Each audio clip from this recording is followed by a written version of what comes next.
Good evening, you fantastic and glorious degenerates of this floating rock that we call Earth. Welcome to the Cajun Libertarian Live. I am your host, the Cajun Libertarian, and tonight we have on no other than the embodiment of what liberty should be, look like, feel like, smell like, taste like in New York, one of the leading states of all things to come to the rest of America. So stay tuned next for Larry Sharpe, the man, right here, the Cajun Libertarian Live.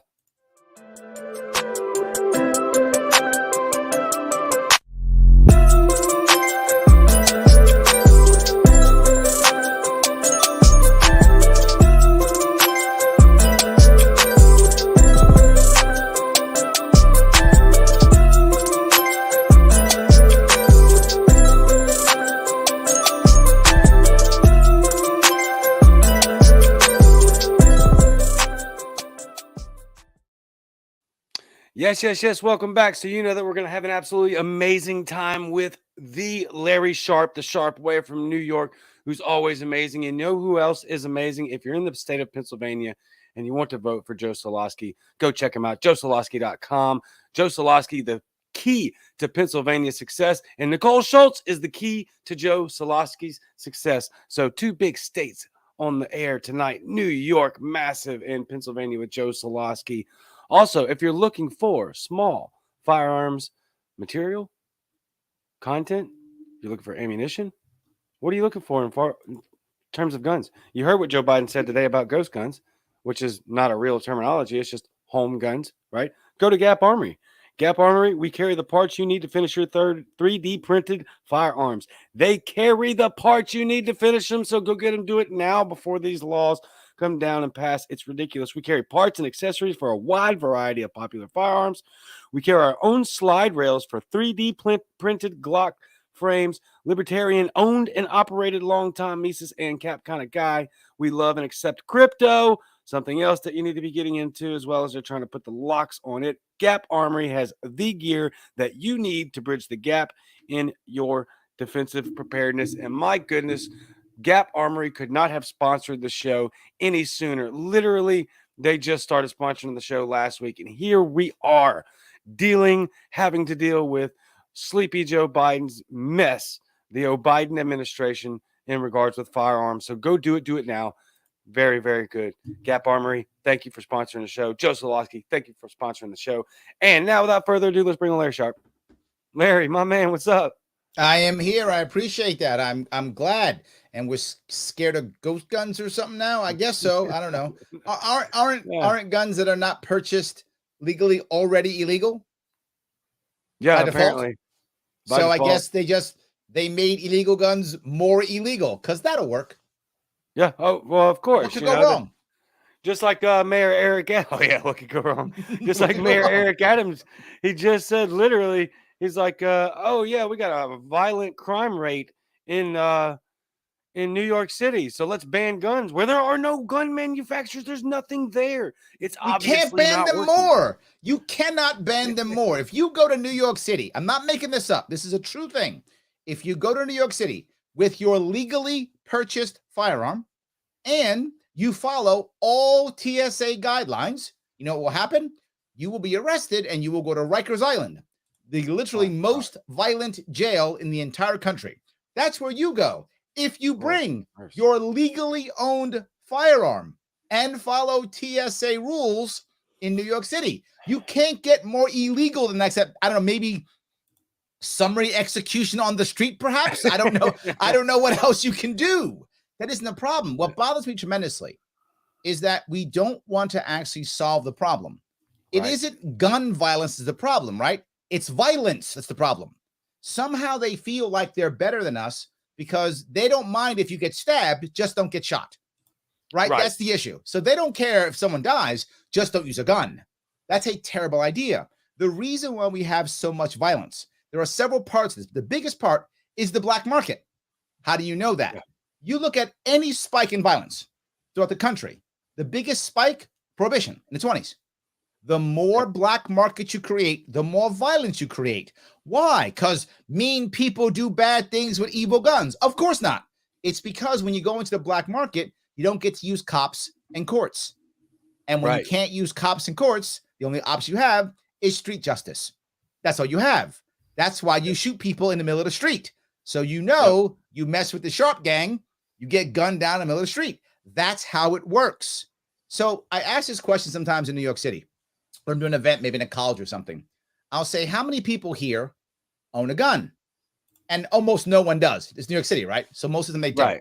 So mostly, maybe one hand goes up. It's some guy who really lives in Oklahoma, but he's here for college in New York or something, right? But usually no one puts their hand up. And I go, you all do. And I said, what? So you all do. But we have the cops hold them for us. So when we have a problem, we call our guns and the cops bring them and solve our problem. So we all own guns, but we just can't have them because we must be children, I guess. And mommy and daddy have to bring our guns. When we get in trouble, we yell for mommy and daddy and they bring our guns. So we all have guns. Right. So if you go in the black market, you don't have any guns. So you got to buy your own. So end the black market and you begin to end the violence. How do I know that? You don't find liquor stores shooting each other up, do you? Right. Exactly. So let me ask you this, because when you're talking about somebody like Eric Adams, right? Yep. That person knows full well the statistics behind gun violence, which doesn't exist. I'm just going to use their terminology, right? Sure. He knows, he fully understands all of the statistics behind gun violence, gun crimes, gun ownership, and all that. And yet he still pushes this rhetoric as if gun control would actually work. What do you think the end goal? Why do you think he does things like this? Are these people? Remember something. Violence, which is what heavy law and heavy-handed laws are, violence is a wonderful short-term solution. Just is, right? I don't have any money. I put a gun in your face. Give me your wallet. You give me a wallet. I have money now. That worked. I didn't have any money. Now I have money. Totally works, right? It's a very good short-term solution. It's a terrible long-term solution that always comes back to bite us. But we're looking at the short-term solution. So it's pass a law, use violence. It's a short-term solution. But you keep seeing this. You keep seeing the unintended consequences bite us in the ass afterwards, again and again and again. But Eric Adams, he doesn't care about that. He'll blame whatever. He'll blame the left or the right or Putin or whatever. He'll blame something else and say it wasn't him, and that's the reason why it happened. It's because of COVID or whatever he'll say. He'll say something. He'll blame it on something else, and he'll just move on. I wish I was joking, but I'm not. But there's a second piece, though. He doesn't know any better. Remember something. It's important for everyone who cares about government to understand something. Government does 4 things well. And because of that, every solution is one of these 4 things, right?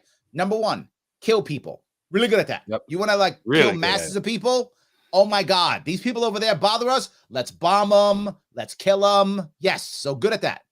Number 2, imprisoning people. We are really good at that. Very good at that. Just put people in jail. We're the best in the world at that. We will find reasons to do it. We'll build prisons in Guantanamo Bay. We'll build dark prisons in Poland, Ukraine. We don't care. We will build them everywhere. So absolutely, we'll go ahead and build prisons. Number 3, create bureaucracy that looks like it's doing something. Boy, are we good at that, right? So let's create regulations that don't solve a problem, but boy, slow things down so you're not going to work well. If you ever say to yourself, man, I am so efficient. No worries. Government got you covered. Government will make you inefficient in like 5 minutes. Totally take care of you. And last thing, write checks. Government writes checks for everything. Oh, you ain't lying. Does not matter. And they write checks better than banks do. No one writes checks better than the government. So every problem has one of those 4 solutions. We'll bomb people. We'll imprison people. We'll make regulations. We'll write checks. That's it. So it's normal. So they don't know any better. So Eric Adams can't imagine changing the environment to have better players. That's not even in his brain. His brain is one of those 4. So let's go with kill people, imprison people. That'll work. Let's do that. Imprison people. Got that. That's what he knows. And he wants more money. So he calls Uncle Joe. Uncle Joe writes a check because that's what Uncle Joe does well. So Uncle Joe Biden writes some checks, and then he puts people in prison. Note what our governor did in New York State. We had a problem with our bail reform, right? So what's her answer? We'll make it worse for guns. I'm not joking. That's what her answer was. Her answer was literally, let's just say if you got a gun, you go to jail. That'll fix bail reform. That was her answer. Oh my God. Yes. And she also said, this is the best part. She wanted to make sure that, because it was a complaint, that what people were doing, what gangbangers were doing, is they were giving the guns to youngsters, 16, 17 years old. Well, in New York State, very often, if you're 16, 17, you have a gun and you commit a crime, you don't get treated like an adult, you treated like a minor. She got rid of that. So you get rid of that. So now, if you have a gun in your hand, you treat like an adult. So to be clear, if I'm 16 and I stab you to death, I'm still a minor. If I'm 16 and I shoot you, I'm an adult, because the gun is what's evil. No, I'm not. That's New York State. Oh my God. Yes. So that's how we roll. If 90% of New Yorkers knew what you just said, wouldn't they look at that and go, "That's absolutely insane. That's absurd. I'm calling my legislator right now. We can't have." Which is why no one wants to listen to me. What they haven't figured out here, right? We always think it's left versus right. It's usually actually just establishment versus little guy. We have a thing in New York State called the SAFE Act. And the SAFE Act is, for those who don't know, SAFE Act was a law passed in 2013 that was supposed to stop all the gun problems, right? So I guess we don't have any more gun problems because we stopped it in 2013. Yeah. Right. But what did the SAFE Act actually do? It made about 4 million, give or take, or so gun owners in New York State. It made them violent felons overnight. And it's retroactive. So if you purchase something legally for your firearm, some accessory legally for your firearm that you legally own, that act made that specific piece of plastic you bought now a crime. And in New York State, if the crime has anything to do with a gun, it is violent. It doesn't, you don't have to do anything. Having the piece of plastic makes you in New York State a violent felon. You didn't do anything with it. I didn't threaten anybody with it. I hit someone over the head with it. No, I have it in my hand. I am now a violent felon. That's how that works. But you might think, well, that's bad, Larry. It is. But here's the worst part. What are they using it for now? Now they're using it for the young black and brown kids who are shooting people or having guns and getting caught with guns in the cities. What are they doing? They're now throwing 4 or 5 SAFE Act violations on top of them so that they'll just plead out and not go to jail and just take the felonies. So they're stacking. Yeah, they stack 4 or 5 more SAFE Act violations on. It was supposed to be for those crazy militia, old white guys out in the woods who all want the guns. That was what the SAFE Act was supposed to be for. But of course, prosecutors said, oh, wait, I can also punish young black kids too? Oh my God, bonus. I get to punish everybody, regardless of race, color, or where they live. Life is good. SAFE Act's awesome. So prosecutors decided to use it even against inner city kids. What tell me this in your mind, or you probably know the exact answer for this. What in the world makes them think that this is beneficial to the state of New York? Because 2 things they always work on. Remember, without question, whenever government does something, it always supports 2 sides. It supports the very wealthy and the black market. It supports the very wealthy because they make money from the very wealthy, and the black market because that's how they control us. So as long as it's a black market, there have to be police people to support the black market, which black market usually is not a real crime. The black market is possession. That makes any sense, right? The black market means possession is a crime. Possession should never be a crime. If you steal to get your thing, that's crime. If you kill someone to get your thing, that's crime. If you take someone's property, that's crime. But you have the thing, how is that a crime? Because government says so.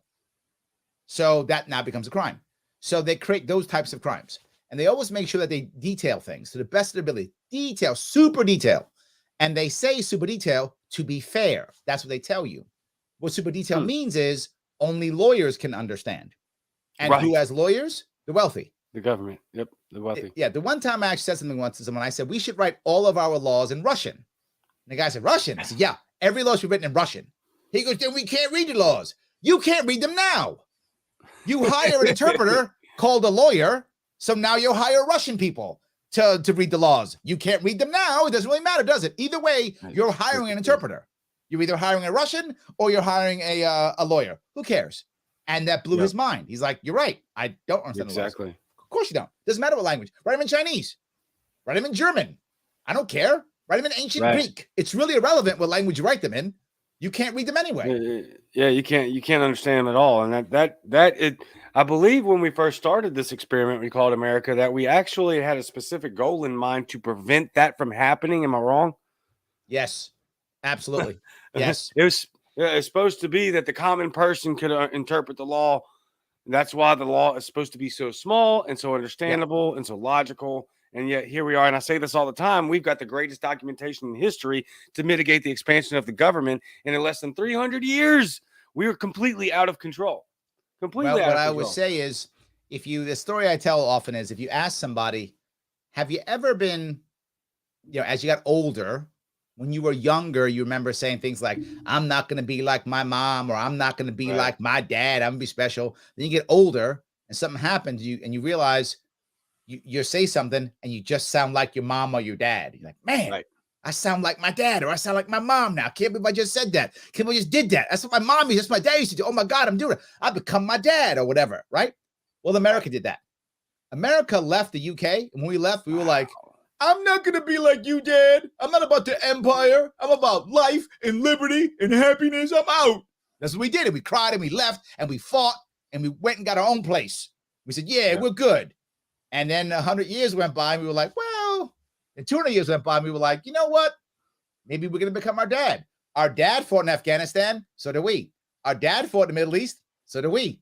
Our dad had an empire that spawned the entire globe. So do we. That's remarkable. We become our dad. Our dad retired after World War II. We said, Dad, we got you. We'll take the business. We got the business. And so we took over the business of empire, and now we become our dad. So that's what it is. We're worried far more about empire than anything else. We name our infrastructure, our bridges, our tunnels, from our nobility. Yeah. From our aristocracy. That's what we do. Yep. Sure 100%. do. We have, right now, if you look at it, when I ran for office in 2018, literally, I was the only guy not getting government check. Running now, I'll be the only guy not getting government check. What does that mean? Only the establishment and the elites can run anymore. They've created a system to where those only people have any chance of winning. So you're saying, Larry, if people heard you, then they might say something, which is why they make sure people can't hear me. You are correct, my friend. This is why they make sure that people can't hear me. That is absolutely amazing. That's a fantastic analogy. I put it up on this. I'll put it back up. Morgan Dow says, I love that analogy. Me too. That's absolutely fantastic. And then in New York, like you're saying, they've constructed this apparatus to where only the elites and the powerful could ever win, because you can't get their voice out and all of that. But you've done a fantastic job of circumventing some of those issues when it comes to getting your voice heard in the state of New York. What can we do to help amplify that? And what are you looking at staring down the pipe of coming in 2022? This is going to be the toughest ballot access battle that I think any candidates actually had to do. And when I don't mean legally. There have been tougher legal challenges. I mean actually petitioning. We are going to have to get about 70,000 signatures in 35 days. So we need 2,000 signatures per day average across New York State. That is not an easy thing at all. And the sad part is, I'm the only one who can do it. That's the sad part. Now, you might go, well, because you're super smart, super handsome. Well, I am handsome, but that's not the reason why. That's not the reason. The reason is I haven't stopped really campaigning. Right. In 2018, I got 2% of the vote. So now I'm actually polling the last two Zogby polls. I'm polling at 6%. So I've tripled my name recognition and my polling in the last 3 or 4 years. So that's step one. Step two, I can raise money. I raised $500,000 last time. I'll probably raise $1 million this time is my guess, but I raised 6 figures. It's going to cost me 6 figures to get those signatures. Not just that. I have over 200 volunteers across the state. So I would ask you, and by the way, I'm not working anymore. I do this, which is why when you asked me to come aboard, I said, yes, because this is what I do now. I stopped working. So who in New York State, who's a third party, can decide to stop working for a year, can raise 6 figures, already has hundreds of volunteers, and is polling at 6%? It's only me. So if it's not me, it's nobody. And when I'm talking to people who are thinking about doing something in any environment, whether I'm doing a business coaching, executive training, whatever I'm doing, I often ask a question. Is there someone else who can do it? And they go, yeah, someone else can. Great. Let's get them to do it. Let's figure it out. Let's do some training, whatever. They go, Right. nah, not really. So I thought, great. So if not you, who? Well, no one. Then it's you. Then it's you. Yep. Well, I looked at myself and said the same thing. If not me, New York 2022, who is it? If it's not me, it's nobody. So it's me. So I'm doing it again. I'm punishing Okay. myself again. So yes. Good. I was actually going to open, or not, maybe not open, but you know how these conversations go. We just go back and forth. It's amazing. But I was going to ask you why in the world you would want to put yourself back through this gauntlet again. But now I see the reason why, and that's incredible. You tripled your numbers in 3 years. I mean, you're obviously making a massive impact.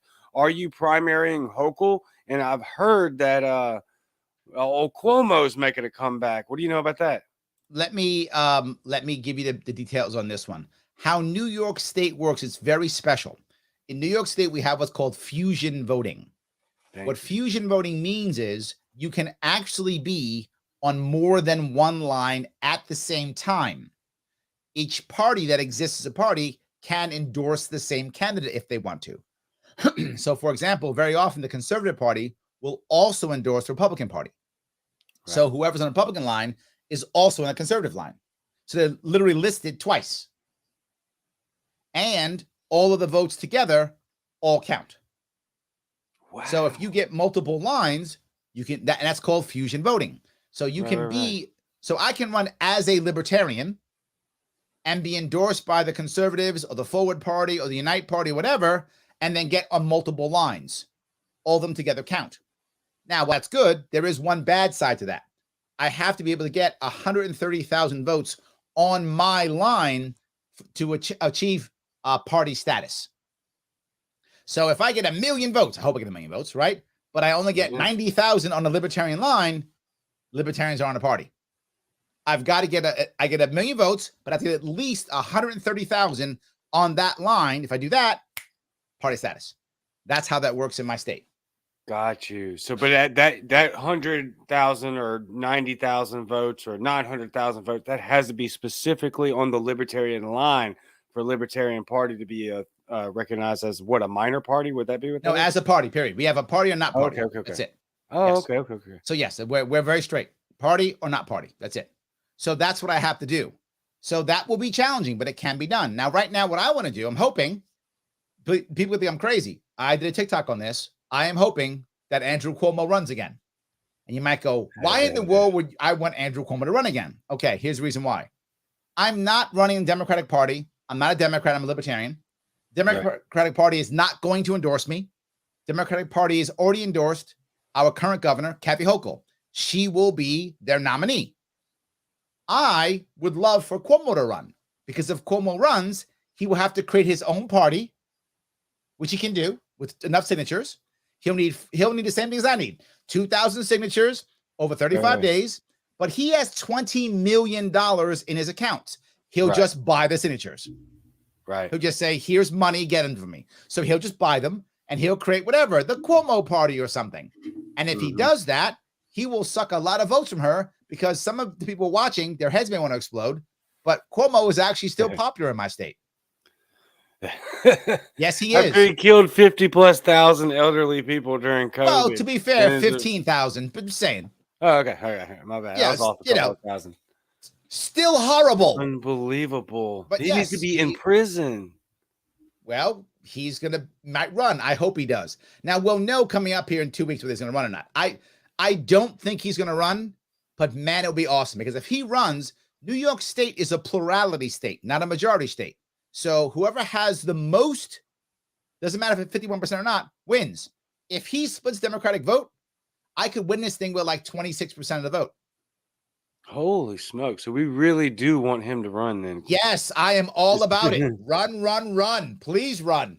Awesome. That's amazing. Yeah. He runs, yes. Look, can I win this thing without him running? Yes.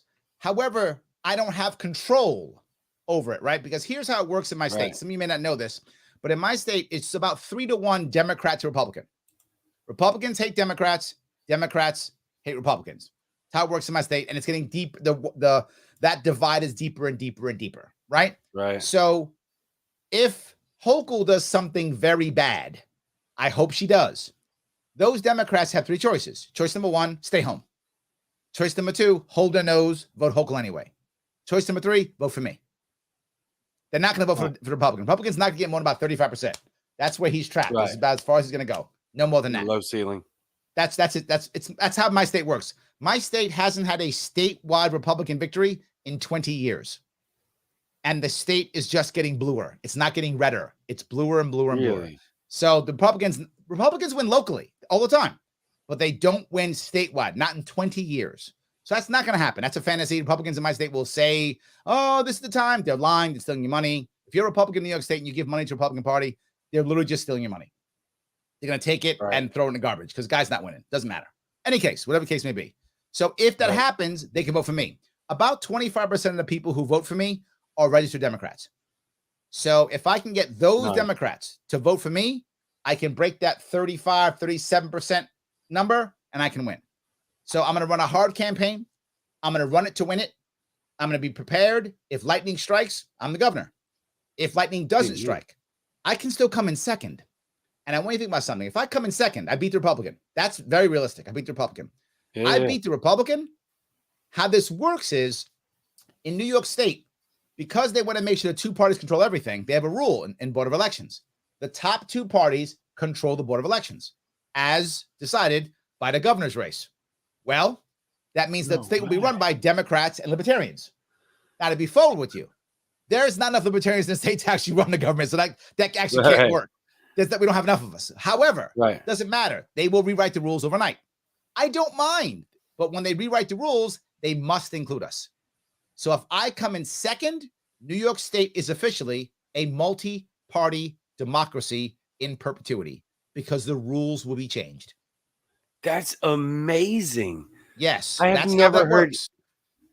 Wow. This is the most important race. Shot. Yes, this is the most important race across the country this year. Because if I come in first, the entire country changes overnight. If I actually win this thing, if lightning strikes and I win, the whole country changes overnight. New York State becomes gold. Imagine what that means. That means all the people who are thinking about being libertarian become libertarian. The party becomes real overnight. But I don't win. I come in second.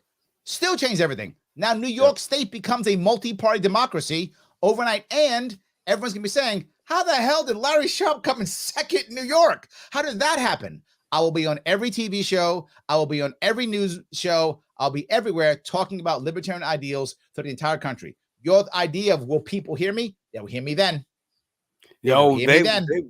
They will. Yep. You'll be sitting up there saying, do you hear me now? That is exactly right. Amazing. Yes. And beating out the Republican is not that difficult. Can be done. Morgan Dow, let's do it. Yes, of course. We're absolutely for sure. But the best part is what I talked about last time. If you remember, in 2018, when I got party status, we fight all the time in the party about this concept of should we run top of the ticket, bottom of the ticket, does local matter more, all the time. And I've said the same thing always. They both matter. They're just different. The top of the ticket has the best chance for press, but the least chance for victory. The bottom of the ticket has the least chance for press, but the best chance for victory. So if the guy who runs on the top of the ticket the next year crosses his area again to support the bottom of the ticket, he brings the press to the bottom of the ticket and they can win. Right. I said it and I did it in 2019. I did that. 2018, I got 2%. Yep. I got the party status. I crossed the state again, and we had 107 victories in New York State. We had 107 libertarians elected locally only, obviously locally in New York State, went from 0 libertarians to 107. And then the year after, New York State said, we're not letting you do that, and got rid of our ballot access and said no more libertarians. The corruption is incredible. Yes. And you know what? I'll actually threw a bone your way. I was speaking at the Libertarian Party of Arkansas convention, and the very first candidate, and you know how they do these conventions, right? They roll out candidates. If you want to run for office, you want to run as a delegate, you got to make your pitch, and then they vote on you via hand or mouth. And the very first guy up there was a dude running for Senate, and I'm not sure. I had never heard of him, and he seemed very like whitewashed Republican. I don't know if that's the right terminology, but you know what I mean. Republican light. Mm-hmm. Looks like he had been rejected from the Republican Party. Really didn't have any stupid, solid answers. And somebody said, "How are you going to use the top ticket to work the down ballot?"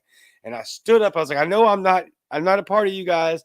I'm probably speaking out of turn here, but dude, you need to talk to Larry Sharpe. That's who you need to talk to about working the down ballot with the top ticket. Absolutely. I Yes. threw you a bone there in Arkansas. I Thank had you, to. my friend. Sorry, I had to. For sure. 100%. No, it's true. That's how, look, obviously, I hope I win. I'm going to run a Yeah. campaign to win. You guys saw me last time. I'll do it again. If lightning strikes, I'm the governor. If it doesn't, every other libertarian gets helped. Those of you who watched me over the last 3 years, every year I've been traveling on conventions and helping people and raising money for them. I've raised money for half of the libertarian local counties. I'm sorry, state affiliates. I've raised money for them. I've raised money for individuals who ask me all the time. I go out there, I raise money, I help people, I give them advice all the time. You ask me for advice, I give you advice. I give people advice all the time. I help people all the time. Now it's my time. If I get more popular, I can now help more people. It's that simple. I've been doing it for years. I'll do it again. Oh yeah, and it's obvious that that is one of your biggest goals in doing all of this. It's actually, it is to help people. It's something that I talk about, and when I prop somebody up like I do you often, it's because I fully well know and understand that your goal is 100% to help people in whatever capacity or form that you're given in that space and time. It is to help people, and if people gravitate towards you, your genuineness, your authenticity, because we all can see that you really do mean what you say, and you're very passionate and fired up about it. And I wanted to say thank you because when I was talking to Thomas Daniel Queter over the weekend, he started trying to explain to me fusion voting, and we didn't have the time to go through it all. And so, like we had said pregame here, thanks for going through untangling that bag of snakes that is fusion voting. But then when you unravel it, right, it makes perfect sense to have the label of fusion voting, right? Because you're fusing all of it together. And so you've got a lot to deal with there. To be fair with you, I actually don't like fusion voting, but it's what I have, so I'm going to use it. Right? They use it against. I'm going to use their system against them as they use it against me. So, exactly. It's not like I'm happy about it. It does tend to water things down. That's true. But I've got it. It's the system I'm in. I'm trying to use that system so I can win. Yeah. Well, and of course, you're going to use the system that's available to you, right? Like there's a lot of people in our movement that pitch for anarchy and they're anarchists, and that's great. That's a great utopian idea. I love that idea. But we do have a government right now, and our government's out of control. So whatever we have in front of us, we have to work the system that's right here in front of us right now. And so Melissa wanted me to tell you about when one of my first questions when I stood up and started my speech in Arkansas was how many people are running for office? And like 2/3 of the room raised their hand. I was stunned. Wow. There's 75, 80 people in the room. Yeah, look it up. Like there's 50 plus libertarians running for office in Arkansas. I'm actually unimaginable. I'm not even sure that's good. I'm serious. I'm serious. I worry because there's a balance, right? If too many people are running, then who's helping? Right? Yep. You got to make sure you got a balance in there, right? I don't know the balance. If all of them have helpers, life is good. But if there's 57 people running by themselves with no help, that's a problem. So I don't know, right, what's the right answer, but there is a balance. Lots of people running is only good if they all have lots of help. 57 people running with no help, that's not good. That's a colossal waste of time and money and energy. If they're running with help, that's amazing. That is awesome. Right. Because think about it. If in theory, and again, I don't know the details of this at all, but if all I have is 57 people who are willing to step up, I would rather have 10 candidates, each with 5 helpers, than 57 candidates with no helpers, if that makes any sense. You got to find that right balance of person versus helper. I don't know what those numbers are. In my case, not many people are running in New York State, but I have literally hundreds of volunteers. Right. So I want to make sure you have that balance of what makes them. Now you don't need that for local offices, obviously, right? You can probably do well with a 3-person team in a local run. A statewide run, you need dozens. A local run, probably 3 or 4 people could do it. All depends. So again, I'm happy they're running, but I want to make sure. Here's the issue why I'm bringing this up. I know I'm being a nudge here, but it matters. I want to make sure that we are not just getting people to run, but that we are building actual party infrastructure and talent. And how do we get people who are talented at running third-party campaigns? By running third-party campaigns, right? That's how you do it. You got to make sure people know. And I'll give you the example I had. A couple years back, 2020, when a bunch of people were considering running independent, many of those people actually called me up. They were like, Larry, how do we do this? And it was one candidate. There were several popular ones who were considering running, and they called me up, asked my opinion. And the team was around a table, and I said, okay, so let's talk about polling now. I said, when it comes to polling, you got to buy the polls early, and then no matter what, you got to make sure that you post the polls immediately. Like, well, yeah, if we do well on them, we'll post them. No, you will post them no matter what, even if you suck. And they were like, what? I said, yes, you are third party. You are by default not judged the same way, and you need to be in the polls. If you're not in the polls, you'll never be in the polls. You have to create an environment of being in the polls to create precedent, which is why I've already been in polls 3 times already. Right. So I learned my lesson, and now I do that. So you have to keep doing that. If you're not a third-party candidate, you don't know that. This is the thing we have to begin to learn internally. We've got to have good campaign managers, PR people, people who know how to buy ads, people who know how to raise money.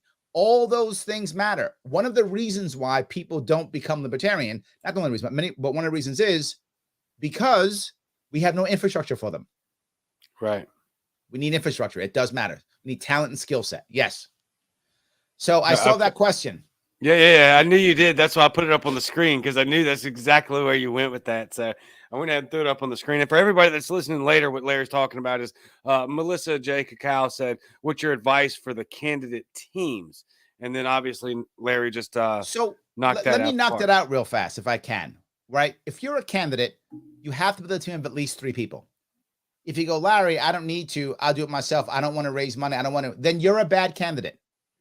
And that may make you seem bad. I don't care. You're a bad candidate if you can't build a team. Why? Because we're going to start winning. And when we win, who's going to be your staff? If you can't build a team now, how are you going to build staff once you win? Who's going to be a chief of staff? Who's going to be your admin assistant? Who's going to be your policy team? You got to have all these people. Who's your PR? Who's your comms director? Politicians who win need these things. So you have to start building it now. What are you going to hire Republicans, Democrats? That's a disaster. So no, you have to start building teams now, early on. But not just that. If you're a candidate, your job is to influence people. So influence them and get them to help you out. That's the goal. Generally speaking, you want at least 3 types of 3 people on your team. Generally speaking, 1, some form of campaign manager. You don't want to be your own campaign manager because you can't coach yourself. You might think, Larry, you're a coach. I don't coach myself. My campaign manager tells me stuff I'm doing wrong all the time. All the time. So number 1, you need some kind of campaign manager. You don't want to coach yourself, right? You want to make sure someone can make sure the trains get done on time. Second, you want to have someone who does your social media. Social media is critically important, and it can't only be you. That is a terrible idea. I'm going to tell you something that makes some of you guys feel bad. Many times when you interact with me on social media, it's not me. Sorry, it's not always me. It is sometimes somebody else, but that's okay. They work as me. I'm on all the things. There's no way I can spend all my time on social media. I can't. So I have people who do it in my stead. So someone to run your social media without question. And then last, a treasurer. Those 3 at least. Treasurer, who hopefully worries also about fundraising, social media, campaign manager, you. That's the smallest one you can get. If you can get more. Please, if you can get more. But that's the smallest piece. Larry, I can't get them. There's no one locally. Don't go locally. You can get them out of state. Yep. What if you get them in your state? Exactly. Especially you got Zoom, social media. You got StreamYard. You don't need them in your state. I hope they're all in your house. That'd be awesome. But it's okay. Get them wherever. It doesn't matter. So that's important. And the last thing you want to worry on, no matter what, just worry about is policy. Policy matters. And this is totally not fair. For all you candidates, it's not fair and true. The Democrats, Republicans are not judged by their policy at all. They do not have to have any policy or answers. They can fail miserably and they are not punished. as long as they yell other guy bad. If you run as a Democrat, right. as long as you go, well, Trump's going to kill us all, you just say that, you're good. If you're a Republican, Joe Biden's murdering us all, you're good. That's all you have to do. Right. If you are a libertarian, you must have an answer for almost everything. The second you don't, you are dismissed as a freak, a weirdo, a knucklehead. Guaranteed. It's totally unfair and true. So you have to make sure you understand how to answer actual questions, and you cannot use libertarian rhetoric. But wait a minute, Larry, they use Democratic rhetoric and Republican rhetoric all day long. Correct. And it's not fair. It's not fair. They can just use rhetoric and they'll be fine. We cannot use libertarian rhetoric. It does not work. It makes us happy because we love it, but it doesn't make the normies don't get it. And the normies are the ones we have to turn and move towards us. So I'm sorry, I'm yapping away. No, you're good. You you're good. You're actually, I'm actually going to continue down this track real quick because there's something that you said right at the beginning that I want people to understand. I think I'm going to know your response here, or at least the bulk of it, but I want people to hear you say it. So when you say you need to create a team, if you're going to win, then you have to be able to have that team. But that's going to require real, genuine leadership. And you said, even yourself, you don't coach yourself. You have to have somebody else to do it. That requires humility. How much of that leadership role is so crucial, because you can't build a successful team without being a successful, humble leader. You have hit one of the most important pieces that many people don't see. Some people want to run because it feels good to be the center of attention. It winds up being not a passion project, but it winds up being an ego boost. People say, Larry, why don't you run for this and run for that? Because I'm not just running to pump my ego up. I already have a show with my name on it. I'm good, right? I'm good. I don't need any more ego boosting. I'm good. I already own a company. I'm good. I don't need any more of that. I've only run once before. I run when I think there's impact. The reason why I do that is I know the idea of volunteer burnout, donor burnout, activist burnout. This is a real thing. I don't want you getting burned out on me. I want you to jump on my train when you know my train's going somewhere. That's right? My train's going somewhere, so get on my train. So I do not want you to jump on my train because I decide I want to run against AOC or something or whatever is my thing, right? I don't want that at all. I want you jumping on my train because you know it's going somewhere. It's valuable. You get it. That's what I want. There's some reason for me to run. That's number one. But number two, the person who runs, I hope they failed before and failed badly, because your point is a valid one. I got my ass kicked in the crash of 2009, devastated my business. And at the same time, my mom got diagnosed with stage 4 cancer, and my youngest daughter almost died. All at the same time. It was devastating for me. It's the worst time of my life. I actually contemplated suicide. That is how bad it was in my life. And I was losing my marriage on top of it. Luckily, I've not lost my marriage. In fact, this week is my 20th anniversary with my wife. So I have actually survived 20 years with my wife. Yes. Congratulations. So, but that was hard.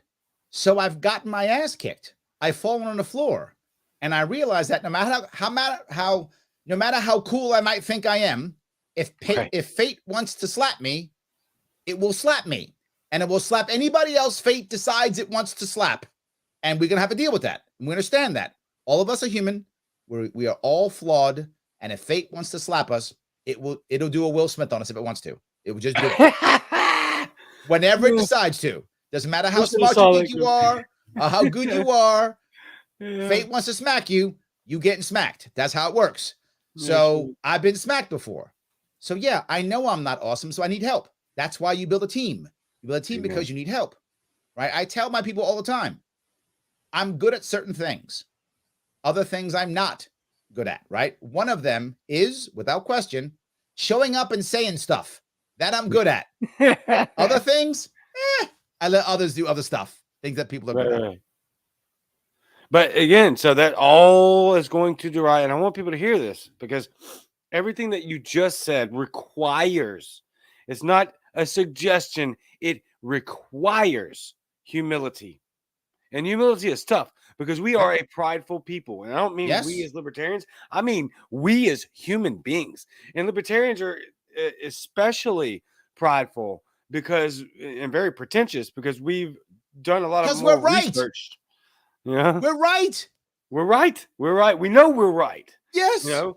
And so, but even in the face of that, it requires humility because even though we may be right with our policies and we know that we are, if you're going to lead a team and you're going to lead a team successfully into victory, especially from our stance, which is one that is basically snatching victory out of the jaws of defeat, then as a leader, you have to be humble, you have to be willing to take advice, and you have to be willing to take criticism, period, or it's never going to work. Well, I have to go one step further. You have to accept that your team is going to make mistakes also and not hammer them for it.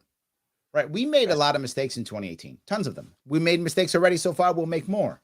But I never fired anybody for making a mistake, no matter how bad the mistake was. And I supported them. Even when we made mistakes, people got mad at me. Larry, how dare you? Someone needs to be fired. I'm like, no. I literally responded in Facebook or on Twitter. They're not being fired. You can be mad if you want to. I take responsibility for what happened. My fault. And they're going to learn and get better, and we'll keep moving forward. Because I need to train my team for the future, and for your future, and for your future, and for your future, and for their future. We need to train people to get better. And when they fail and we don't fire them, they tend to be more loyal and they tend to learn and get better. It's human nature. So what I did fire people for was not taking responsibility. They're two separate issues. If you take responsibility, you are not fired. If you don't take responsibility, you might be fired. That's all I care about. I screwed it up. Let's fix it. Okay, we're on board. Life is going to keep moving. We are too small as a unit to be destroying each other. We have to be blooded in combat. And too bad most of us don't fight real battles because we're so small. When you have a big chance to build a big team, that's a real battle and people learn and they trust each other. Remember something, most important piece, team building isn't about winning. It's great. I'll be on anybody's team who's winning. Team building is about them staying with you when you're losing. Amen. That's what I'm talking about. Who's there when you're losing? Who's there after you lose? Who's there then? Yep. You walk away then? Anybody walks away, but you still there? I'm still here. I got my butt kicked. I'm still here. Yeah. I hope other people here too. No, that's excellent because one of my favorite quotes of all time, and I have no idea who it's from. Maybe you do. You probably do. It is the true test of a man's character is how he treats people that can do nothing for him. And so I know that's a little bit off, but it's not. It's how do you treat people when they have failed you, but they were transparent and they were humble about it. That's freaking crucial. Well, I will give you the perfect example of this. The people who I supported, which no one else will, is men who are crushed in family court. To your point, exactly.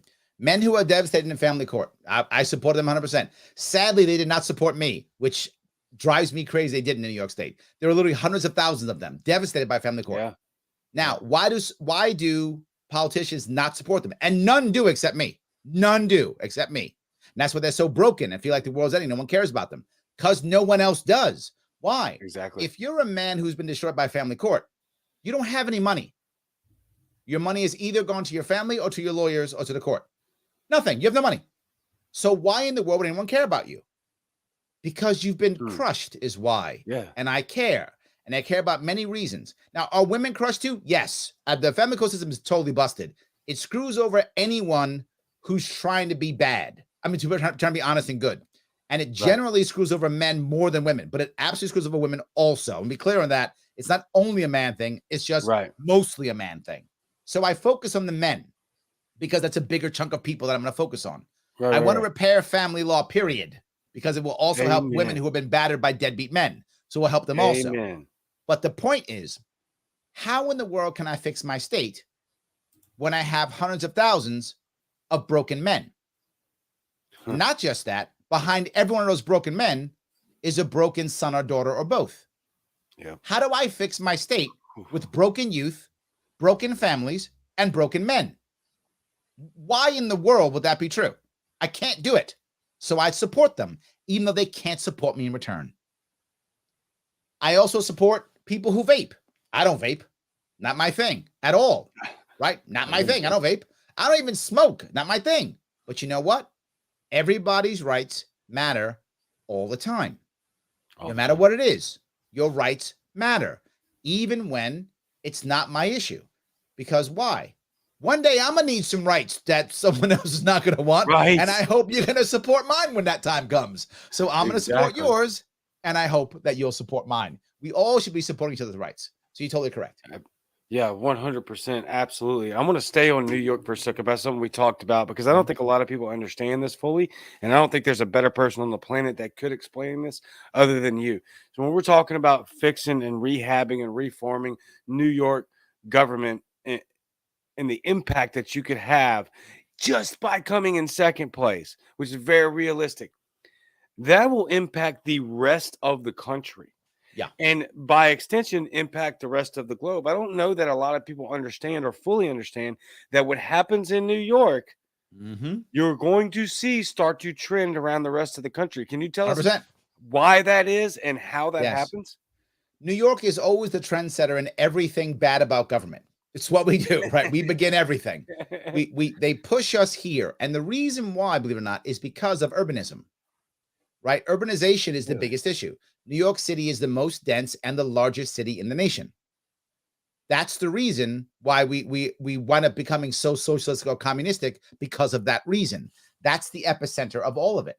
Okay, remember something. In New York City, 1/3 of the people who live in New York City aren't born in the country. Another 1/3 aren't born in New York City. 1/3? Correct. So only about 1/3 of the people who are currently living in New York City were born here. I'm the oddball. I'm born here and I live here. Yes, I'm the oddball. But most people aren't.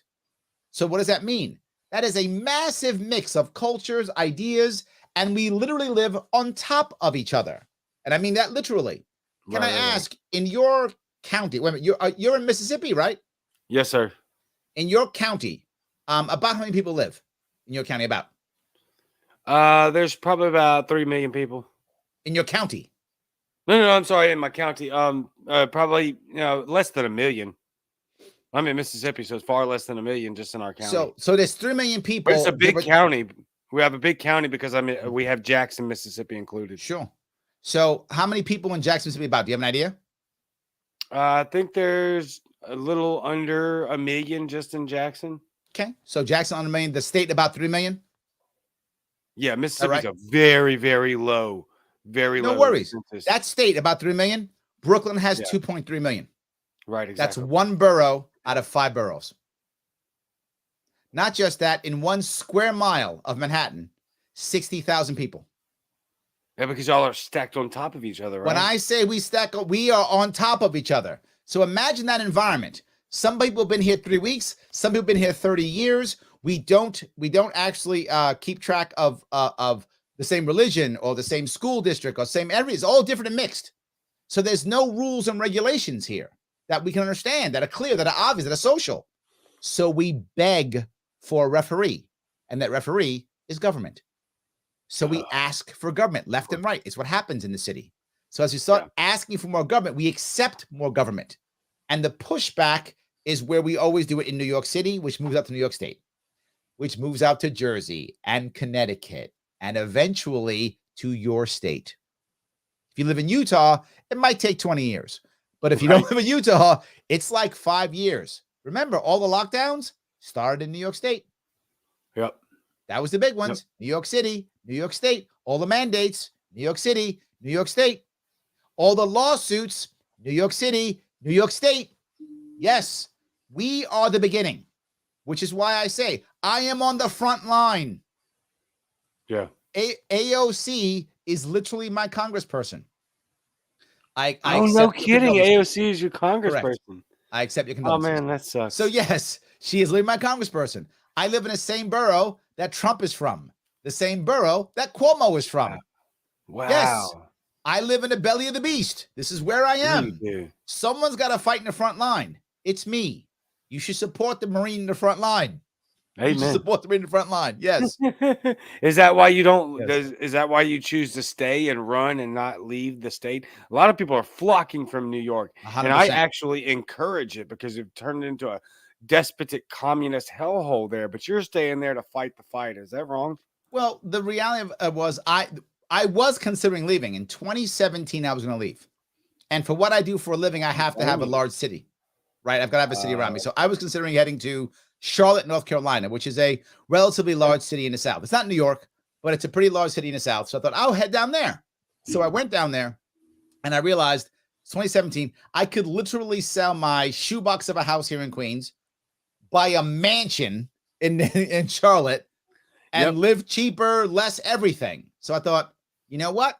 Instead of moving, I got mad. And I said, why does my state suck?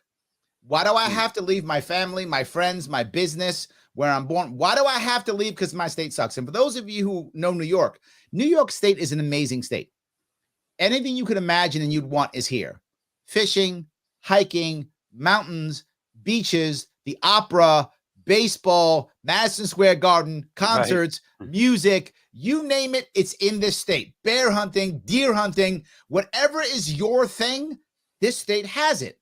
This state's amazing. The problem is its government is so oppressive, it breaks up families. That is how bad our government is. And I got mad because my mom actually died in South Carolina. Why? She couldn't afford to retire in New York. So she left and went to South Carolina. So I remember that. I'm like, am I doing the same thing? Am I leaving my family and friends to come down here? And I thought, you know what? No. So I went back because I was going to go up and I'm going to be the governor and fix things in 2018. That did not work out as planned. So I was not the governor. However, when I ran, I learned how broken this system was.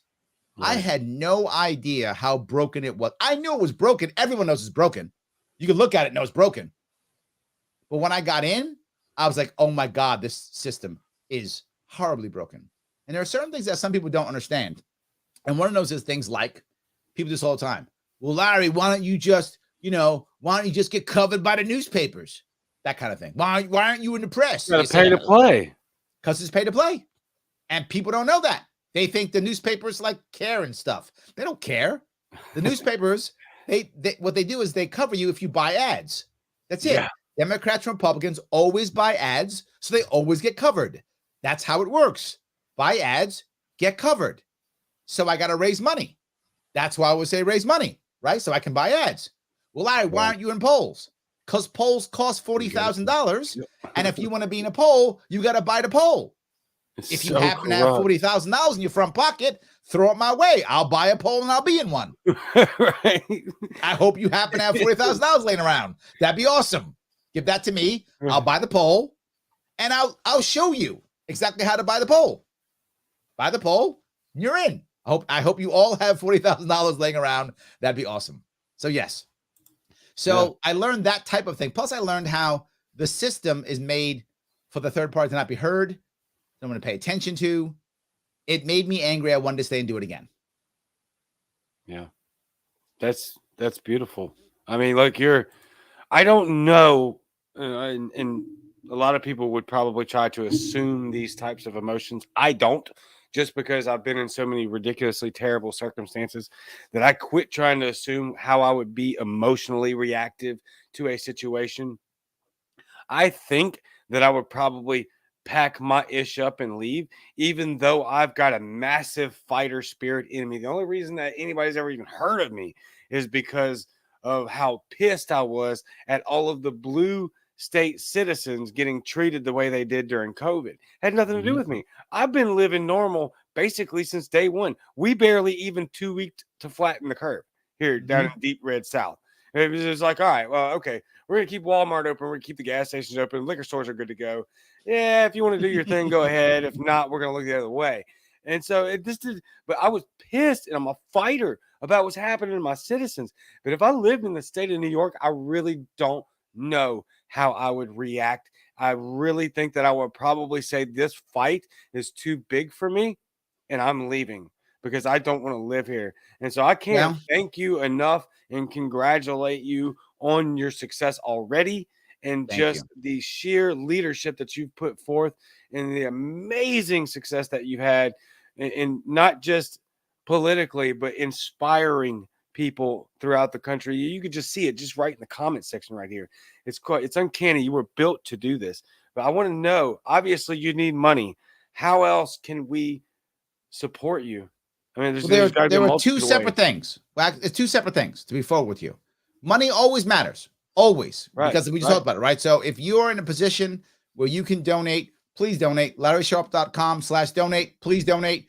If you can give 5, 10, 20, 100 bucks. If you're in a position to give $1,000, give $1,000. I will spend it well. So, and again, it's all, you've seen it already what I do. If you're in a position where you can drop $1,000, please do so. My maximum is 44,000. So I know, Melissa, you were like, I want to give him 45,000. You can't. I'll get in trouble. Don't do that. Only 44,000. I'm teasing, obviously. But yes, but whatever, of course. However, it isn't only money. It is money, but not only money. I need volunteers. Volunteers for several things. If you go to my LarrySharpe.com volunteer button, there's 3 different things you can volunteer for. You can volunteer if you want to help us petition, meaning that if you happen to be in an area where you can come up to New York State and help us petition, we need as many people to do it as possible. We need 2,000 signatures per day. If you can give me 1 day, 2 days, half a day, whatever you can, awesome. If you can come up here and do that, that's amazing. Oh, no worries if you can't do that. Also, if you can't do that, I also need people on social media. I need more people to spread stuff out, to make new stuff. The meme wars are real. I need meme warriors. Yeah, they are. I need them. So if you can do that kind of thing, I need help on social media. And lastly, policy. If you're someone who likes to research things and can write white papers, I can do the homework that I need people to do white papers. There's no tomorrow. Every time I come up with a policy, I got to have data behind that policy. If you're someone who's good at that, wants to do that, I need your help. And you might go, Larry, why would I bust my rump doing it? Because I will give you full credit. Your name is on it. You get to keep it. Meaning that if you are either a policy person and you want to have some, bona fide policies, they'll be there and I'll be using them. If you're a policy person, you have only 2 choices. Someone like me or some think tank. No one pays attention to think tanks. Remember, other politicians don't have policies. Democrats, Republicans have no policy. Only third party and think tanks have policy. So you go to a think tank if you want to, when no one will pay attention to you, or you can come to me and I will actually say your policy and your name will be in the white paper. You can use it any way you want. So donate or volunteer. I need both. Now, I'll wrap it up if I could with one last piece, if I could. Oh, absolutely, man. There's I another only, reason. yeah, go ahead. Go Sorry. ahead. No, I was going to say the only reason I even started talking about that is because I know both of us well enough at this point to where if we don't start trying to find some sort of ending here, it'll be 4 hours and 57 seconds, and then we'll finally start to wrap up the second segment. And then sometime within the next week or two, we'll finish talking. So I just have to actively do it because I know the two of us too well. Sorry. Anyway, yeah, go ahead, please. We got plenty of time. There's a reason why, and the reason why I'm doing this, and many of you are seeing it, and that is this country is more and more divisive every single day. We politicize everything. Stuff we shouldn't politicize at all. We just politicize everything, and it's getting worse. The left-right paradigm is destroying this country, and it's walking down a terrible road, which I don't want to see it. I don't want to raise my daughters in that world. So we have to find a third way, a third party, a mediator. The Liberty Movement is the only movement. Why? Because the Liberty Movement is the only movement that says you can be liberal, you can be conservative, just leave people alone. You do you. You don't have to convert to be one of us. You can still be the same person you always were. Right. It's okay. Just stop bugging everybody else. Stop passing laws for everything. If you want people to be more liberal, then act more liberal and show us through your example in your community, and maybe we'll be more liberal. If you want to be more conservative, show us through your community and through your example that we should be more conservative, and hopefully we'll follow you and we'll be more conservative. That, you want to do that? We're all good. That's the way. You might say, Larry, do you tell me you're going to save the world? No, I do not believe that I'm going to save the world. Do I believe that I can be one of the people who can set it up to be saved? Yes, I do. I was asked back in 2017 when I was in New Jersey, some guy said, hey, Larry, what like movie archetype are you? And I said, I am like Obi-Wan Kenobi. I'm the guy who dies fighting Darth Vader, but then the rebels still win. So it's all good. I do not mind being that guy. I'm Marine. I will break a hole in a system. I need you guys to follow me through. I'll break a hole, but you got to follow me through. That's absolutely freaking amazing. I've never actually thought about it in that context. If you could just break, if you could just punch a hole through the ceiling, then we could flood through and expand that hole so widely. But we need somebody to break that ceiling. And you are obviously one of the leading people. I mean, just look at the damn comments. It's incredible. We got you, Larry. Lead through example. I mean, Yes. it's just, it's amazing what kind of inspiration and leadership that it's so contagious getting around you, right? And people know that. And that's why this is one of the things, and I know I'm being guilty of what I just said. We would try to wrap things. I don't care. I wrapped it up. I did my part. It's on you you did now. your part. It's on It's you just one of now. those. It's one of those things where we if we cannot band together and we start punching these holes, we have no chance. And as long as we continue to fight and bicker and pick apart, and I'm sorry, so sick of hearing, well, you're just not a real libertarian. My God, are we not looking at what's happening to the country? And are we not propping up the people that are going to give us the availability to punch that ceiling so that the rest of us can flood through? We need people like you. We need your voice. And I can't thank you enough for standing up again. Oh, and that's what I was wanting to say is you said something so freaking important to me. You said when running races, right? And this was way back earlier in the episode. We don't want to waste people's time, money, and energy. I get a lot of people that ask me to run all the time, and I refuse. I refuse to run for office for a plethora of reasons. Number one, I've got a massive criminal background, so that will never help me. But You're libertarian. That's kind of street cred. I'm just saying. Right. Right. So the most important reason that I won't run is exactly what you just said, is because I don't want to waste anybody's time, energy, Yes. and money. So Yes. please, God, if you're watching this show, there's a lot of people that are going to come across this show. There's thousands of people that are going to listen to this show over the next month or two. If you're running for office, please take it freaking seriously. Yes. Don't waste people's time and money. That is the number one reason that I don't run, Yep. is because I don't want to waste people's time and money. Larry won't do that. Larry Yes. will not waste your time and money. That is a paramount of his, and he is a good, great, fantastic candidate, which I am not. We are all probably not great candidates. So if we run, fantastic. But make sure, please to God, please make sure you take it serious and you don't waste people's time, money, and energy. Larry, I know you already kind of had the last word, but I had to get that off my chest there. So I'm gonna give I you love it.